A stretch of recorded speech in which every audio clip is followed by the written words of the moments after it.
انقدر جهنم جهنم میکنن. این جهنم کجاست؟ یکی به من بگه آقا جهنم کو؟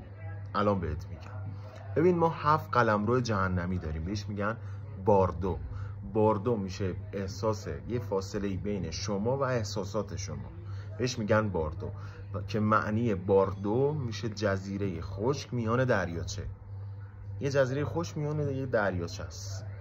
پس این حس باردوه. ما 7 قلمرو جهنمی داریم. جهنم همینجاست. تو ادیان هم گفتن جهنم رو با زنجیر میکشن و میآورن، نگفته چی میکشن و میارن. این احساساته که من و شما رو قل و زنجیر کرده. ببینید خود قلمرو جهنم 2 بخشه. جهنم کلا یه بخشش جهنم بهش میگن، ما بقیش اسمش یه چیز دیگه است، که این 2 بخشه. یه جهنم گرم داره، یه سرد داره.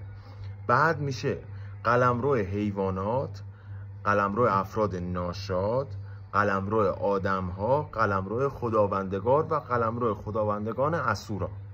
به ترتیب پیش بریم. دیدی بعضی وقتا خشمگین میشی، عصبی میشی، میخوای بری بزنی یکی رو نابود کنی؟ این همون قلمرو جهنمیه که به تو دست داده، قلمرو آتشینه. باعث چی میشه؟ شما به اون اتفاقات بعدش فکر نمی کنی، میری میزنی طرف رو ناکار میکنی، بعد تازه میفهمی چی شده. یه قلمرو هم داریم، قلمرو سرده. چه وقتی اتفاق میفته؟ وقتی که شما رو غرور میگیره. پس این احساساتن که منو قل و زنجیر کردن، که جهنم رو با زنجیر میکشن و میان. این تا اینجاش. قلمرو حیوانات چه فرقی با ما داره؟ ببینید ما حس شوخ طبعی داریم، حیوانات حس شوخ طبعی ندارن. پس چیزی که من رو با حیوانات متمایز میکنه این حس شوخ طبعیه. اونا میتونن لبخند رو بفهمن، میتونن شادی رو درک کنن، ولی حس شوخ طبعی ندارن. قلمرو افراد ناشاد چیه؟ فقط لذت به دست آوردن دارن، لذت استفاده کردن رو ندارن. به این گونه افراد میگن افراد ناشاد. زندگیشون هیچ وقت شاد نیست. که دور و برمون هم خیلی از این آدم ها هستن. شاید خود ما هم الان یکی از اونها باشیم که فقط دوست داریم به دست بیاریم ولی نمیتونیم ازش لذت ببریم.